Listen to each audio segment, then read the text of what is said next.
During the period of recorded history, there is little evidence to indicate that man has changed in any major respect. Among living creatures, he is not the strongest or the fastest, but rather a unique compromise. If we were to look at man as if he were a machine, we would say that he is made of three interrelated parts. First, he is a physical structure. Second, he is a biochemical laboratory. Third, he is an emotional, psychological computing device. Although modern man's aspirations carry him into new and hostile environments, he is essentially the same as he has always been. His mechanical, chemical, and psychological abilities are severely limited. When the demands of the situation exceed these limits, man breaks down. The result? An accident. Physiological man is a ground animal, and in the early days of the American farmer, he had little reason to think about himself as a biochemical laboratory. He lived in a relatively simple civilization, and most of his needs were met by simple means. He got plenty of sunshine and fresh air. His water was good to drink, and he grew most of his own food. He put in a hard day's work, but he got plenty of rest. Except for periods of illness, when his biochemical laboratory broke down as a result of disease, he lived, at least according to some romantic versions of history, a short but happy life. But man's incredible ingenuity and his insatiable lust for pioneering changed all that. Now there appears to be more automobile exhaust and industrial waste than fresh air. The work is easier, and he gets most of it done sitting down. He has plenty of leisure time, but gets very little rest. His periods of illness are more frequent, but less devastating, and his biochemical laboratory seldom breaks down completely, but gradually wears away, so that he lives, at least according to the contemporary novel, a long but miserable life. Although his tools are more complex, their operation is simple: scanning lights, throwing switches, and pushing buttons. The work is easier, but he lives in a highly dangerous environment. If he wants to stay alive, if he wants to prevent accidents, he must not only take technical precautions, but he must understand his own internal physiological limits. Man is highly complicated, and it would take an elaborate chemical laboratory to reproduce the biochemical actions taking place in his body. So to put it simply, when the blood is pumped through the body adequately and contains the proper chemicals, his body structures are nourished. His sensory apparatus remains acute. He can arrive at clear-cut decisions and take efficient action. If this biochemical balance is upset, dangerous inefficiency results.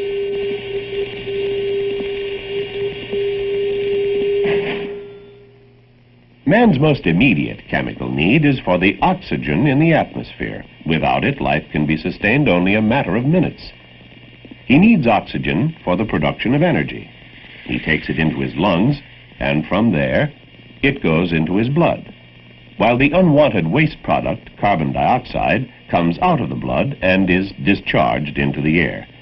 The bloodstream carries the oxygen to the hungry tissues. Some toxic gases, however, can prevent man from getting enough oxygen. The most common is carbon monoxide. Taken into the lungs, it prevents the oxygen from being carried by the blood, depriving the tissues of nourishment. Early stages of oxygen deficiency can induce a feeling of well-being and render man incapable of perceiving his impaired abilities. Increased amounts of this toxic gas can lead to asphyxiation, unconsciousness, and ultimately death. The modern world requires man to handle toxic materials, both industrially and in daily life, with a deadly over-familiarity. Poisoning is common in man's daily life, not only in a highly dramatic way, but also by small, insidious doses, deadly because they damage the body tissues and retard or inhibit man's reactions and judgment. These poisons can enter his body through the respiratory tract, or by the way of skin absorption into his bloodstream, or they may enter through his gastrointestinal tract, where they can cause injury to visceral organs such as liver and kidneys. They may affect the blood-forming system in his bone marrow. Man, sometimes unwittingly, sometimes deliberately, uses one of the most common systemic poisons, ethyl alcohol, the primary ingredient of alcoholic beverages. What he hopes will be a stimulant turns out to be a depressant. Ethyl alcohol acts like an anesthetic or narcotic. It can depress the nervous system, eventually causing pain, tremors, acute hallucinations, and general personality deterioration, even psychosis.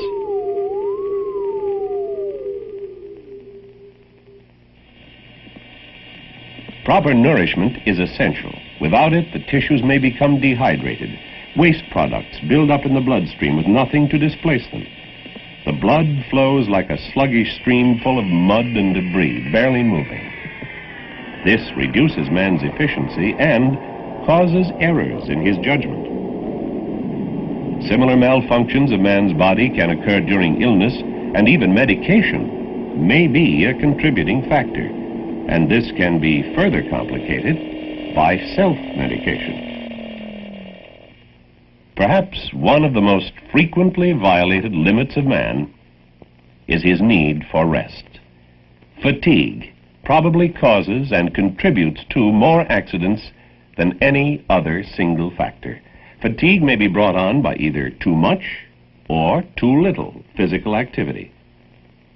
Efficiency decreases and man tolerates errors much more readily, and even fails to see that errors have been committed.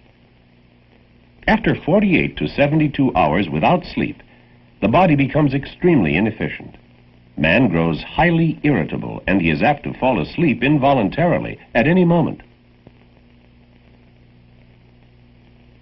Man used to work and live among rather simple external hazards, but now he ventures into more hostile environments for which he is poorly constructed.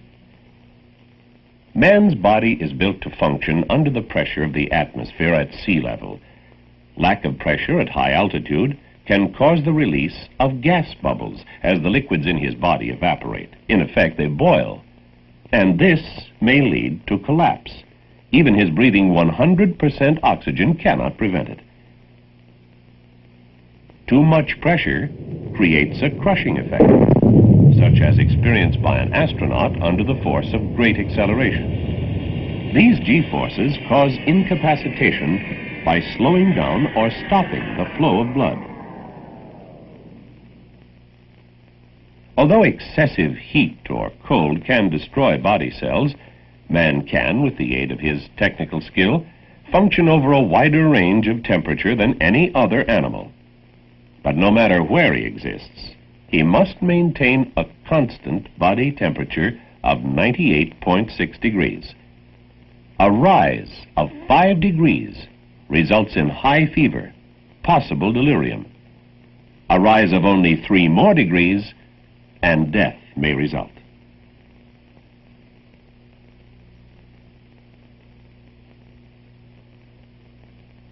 Man travels freely only within very narrow margins of pressure and temperature. He is further limited by his need for fuel, being able to survive about 30 days without food, 3 days without water, and little over 3 minutes without oxygen. It is indeed a small cage within which man lives, confined by pressure, temperature, and fuel limitations. By fantastic technical skill, however, man has succeeded in expanding his living working area into outer space. Here, failures in body chemistry become even more critical. The physiological limits of man are constantly being tested, measured, and evaluated.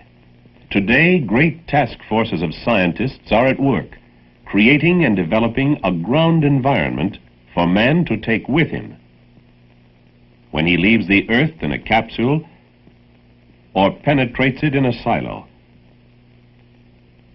So that man may live and work under these extreme conditions, the scientists create systems that will provide him with the proper amount of oxygen, that will minimize the effects of toxic substances, the disabling effects of G-forces, systems that will control atmospheric temperature, humidity, purity, and pressure, provide him with the proper nourishment, and warn him of radiation and other hazards. All these systems are created to arm man with the most effective equipment science can devise to prevent his physiological limits from being violated, to protect him against himself. But in spite of all the exacting scientific calculations, there will be accidents, not only here in these unique environments, but on the ground. For dangers lurk everywhere in modern civilization, and every man should know the danger areas in his own external environment. They may not look dangerous, but they are insidious. There are lethal toxic substances in paint and gasoline vapors, as well as in highly corrosive acids and missile fuels. There are dangers to the body cells from excessive heat and cold, as well as from electromagnetic equipment. Danger from oxygen and pressure in scuba diving, as well as in flying at altitudes over 10,000 feet. Danger from high pressure in a big fat aircraft tire, as well as in a skinny helium line. In an electric storm on a golf course, as well as in a silo power box. Every man should also know the dangers to his internal environment, temptations to biochemical disaster, from alcohol, from improper foods and food substitutes, from a great variety of medicines, antihistamines and tranquilizers, and fatigue. I came off a long and delayed mission, released at 2300. A message was waiting for me. My aunt and uncle wanted to see me right away. You never know whether it's serious or not, so I drove right out to their house. You see, I'm a long way from my hometown, and they feel they have to do something to keep me cheered up. They'd invited a lovely-looking girl over to meet me, and she'd been waiting here all that time. I admit it was kind of pleasant, and I enjoyed meeting her. But we sat around till 3 in the morning. I was halfway home, and I could feel myself going to sleep.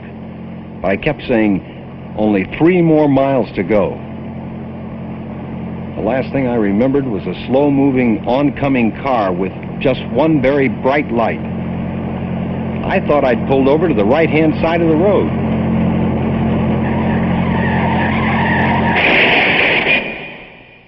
When he saw the picture of his car a week later, he didn't believe it.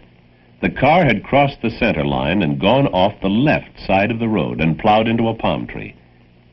Then he remembered he had fallen asleep. Whenever man's physiological limits are violated, the result is inevitable: injury or death. I was flying the front seat of an F-100F. Mission had gone well. Rear pilot and I both felt we'd done a real fine job.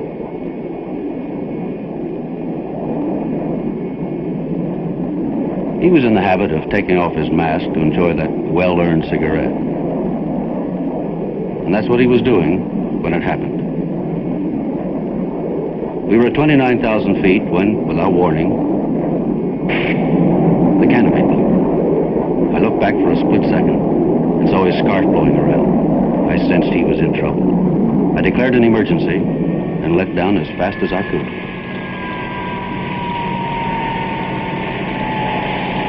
I managed to land the aircraft safely.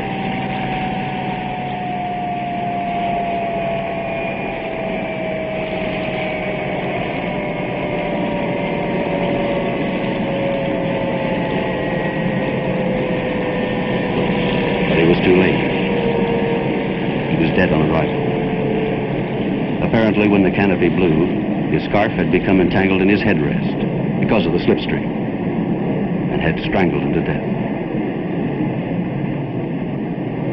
One ugly fact stands out. He didn't have his oxygen mask on at the time of decompression. He never had a chance to untangle that scarf. He was unconscious in less than 2 minutes from lack of oxygen. You don't have to be at 29,000 feet to suffer from lack of oxygen. It can happen on the ground. It happened to three of us, right here on this pad. We were in the process of transferring liquid nitrogen, and it's a miracle I'm still alive to tell the story. You see, you get to know your crew pretty good working on a dangerous operation like this. And you know your life may depend on the other guy. So it's understandable that in times of emergency, we're a lot more than just a team. When someone spots trouble, he doesn't say, "Let's go." He moves. By the time I looked around, one of my men had already gone into the tank, and I could see vapors in the air. I knew something was wrong, but before I could do anything about it, his buddy went in after him, and he didn't come out fast enough to suit me. I don't know why I didn't take time to grab an air pack, but in I went after them. There they were, both lying on the floor, knocked out. I knew I only had a few seconds to get them out.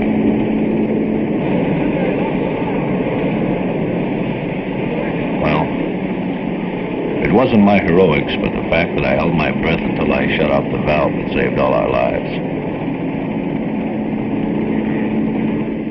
The first man in happened to be the last man out, and he was having convulsions. Fortunately, we all recovered. But the man who was in there the longest still has a pretty bad kidney. None of these men wore protective equipment. The Air Force spends millions of dollars developing it, and if you don't wear it, you can be dead wrong. But even wearing the protective equipment is not enough. There's no substitute for knowledge. A man has to know the signs of approaching danger before it's too late. I was getting a backseat ride to observe some high-altitude practice intercept missions when the pilot noticed that we didn't have pressurization at about 28,000 feet. Because nothing else seemed to be wrong, we decided to continue. While passing through 36,000 feet, I felt pain at the base of my neck and a little gas in my stomach. I still thought we could go on unless it got worse. At 40,000 feet, it did. Pain shot through my shoulder and neck like a hot poker. My vision was blurred, and the gas pains doubled me up. From that point on, things went black.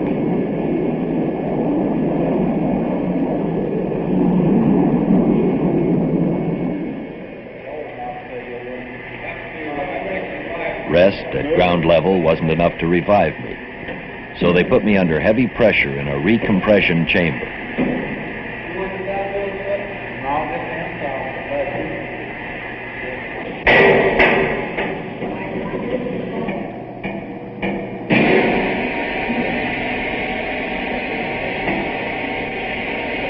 I felt almost immediate relief. Then they gradually began bringing my body back to normal pressure.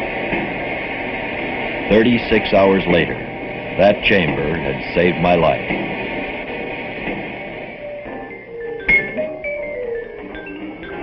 Some things the body needs desperately to stay alive, but there are others it can very well do without.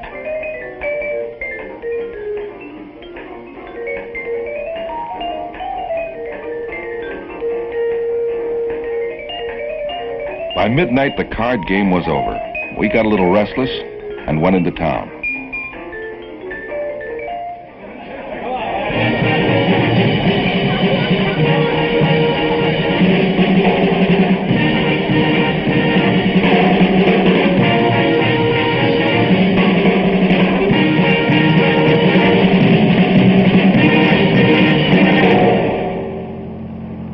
time we headed back to the base, a light fog had made driving difficult.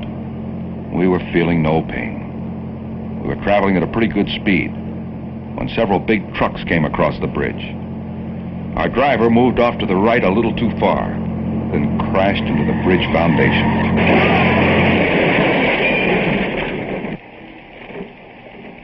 I was the only survivor. Alcohol is not a stimulant. It is a depressant. It plays havoc with your nervous system. It can't be said often enough. If you're going to drink, don't drive, don't work, stay home. It is not enough merely to know the physiological limits. The men in this aircraft knew they were violating almost every physiological limit in the book.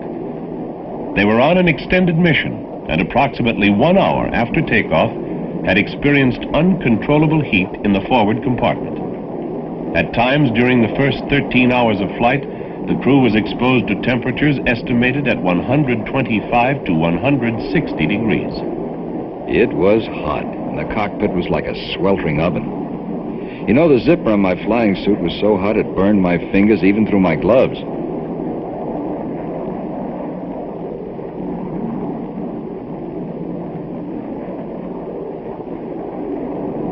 The yoke could hardly be handled, yet the decision had been made to continue the mission.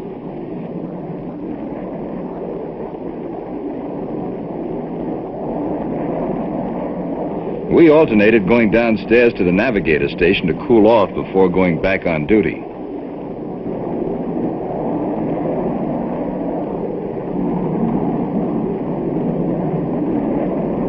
But about 4 hours after the second refueling, my window shattered.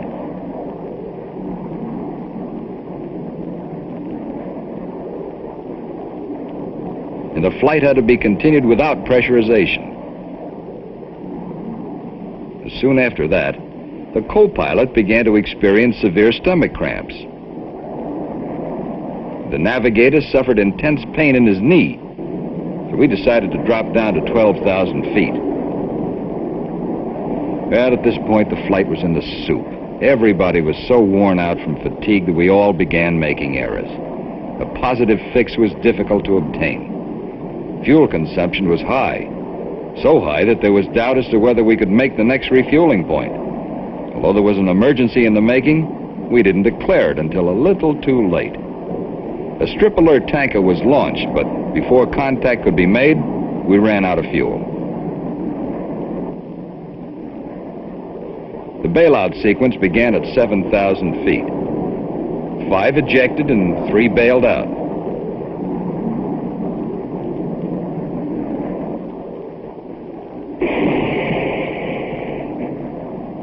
The aircraft made one complete 360-degree left turn. And crashed into a clear, flat field at approximately a 45-degree angle. Fortunately, only 2 of the men received major injuries. Cause of the accident? Physiological breakdown as a result of heat, lack of pressurization, and fatigue. We are moving into new environments all the time. There's no way back. Man will never again be solely a ground animal. We're going deeper, higher, and faster, and there's no alternative.